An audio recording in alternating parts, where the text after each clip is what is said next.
Hello बच्चों, तो चलिए इस प्रश्न को पढ़ते हैं।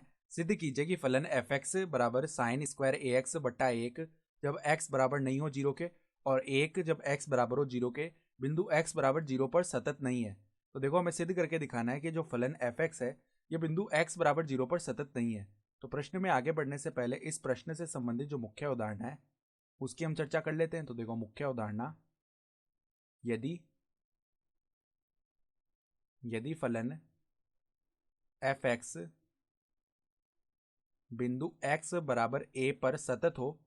देखो, सतत होने की शर्त देख रहे हैं हम। सतत हो तो क्या शर्त होती है? x बराबर a बिंदु पर जो फलन का मान है अर्थात एफ ए वो किसके बराबर आता है? बाईं सीमा। और ये मान किसके बराबर आता है? दाईं सीमा के। ये होती है शर्त। ठीक है, जब सतत होता है फलन तो हमें तो सिद्ध करना है सतत नहीं है।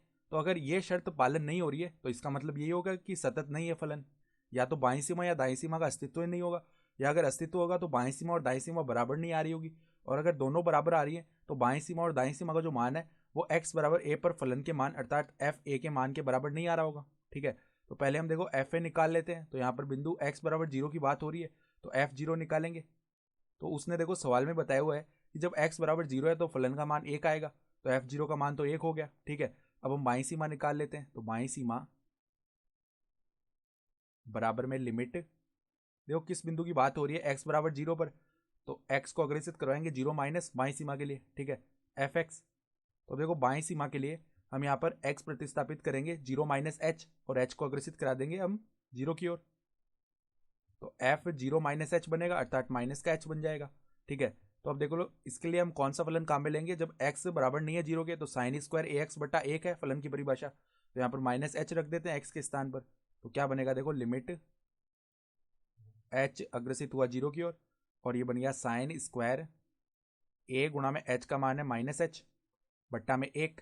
ठीक है, तो ये क्या बनेगा हमारे पास? साइन स्क्वायर के अंदर माइनस एच। ठीक है, या इसको ऐसे भी तो लिख सकते हैं हम, साइन एच अग्रसित होगा जीरो की ओर। ठीक है, तो इसको ऐसे भी लिख सकते हैं, sine minus A H sine के अंदर और इसका वर्ग, यही तो लिखा हुआ है। ठीक है, और बट्टा में क्या है? एक है। तो यहाँ पर जब एच अग्रसित कराएंगे जीरो की ओर तो साइन जीरो, इसका मान जीरो हो जाएगा और जीरो का वर्ग करेंगे तो जीरो ही आएगा।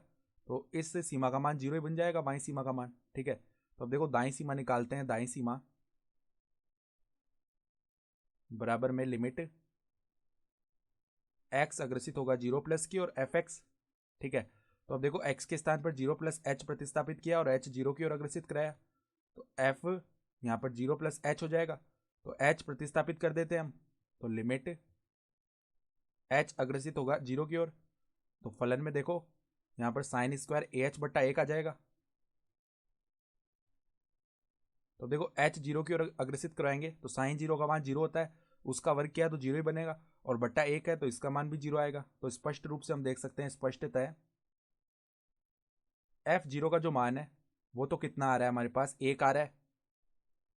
और ये मान जो है ये बराबर नहीं है बाईं सीमा, बाईं सीमा बराबर दाईं सीमा के, क्योंकि बाईं सीमा और दाईं सीमा का मान तो जीरो बन रहा है और जो x बराबर जीरो पर फलन का मान है वो एक आ रहा है। तो हम क्या कह सकते हैं कि बाईं सीमा और दाईं सीमा तो बराबर है, लेकिन ये दोनों मान x बराबर जीरो पर फलन के मान के बराबर नहीं है। अतः हम क्या कह सकते हैं? x बराबर जीरो पर एफ एक्स असतत है, असतत है। ठीक है, और यही हमें सिद्ध भी करना था। ठीक है, तो हम क्या लिख सकते हैं? इति सिद्धम, अर्थात दी गई उदाहरणा के आधार पर हमने सिद्ध करके दिखा दिया। तो आशा करता हूं कि आपको यह प्रश्न समझ में आया होगा। धन्यवाद।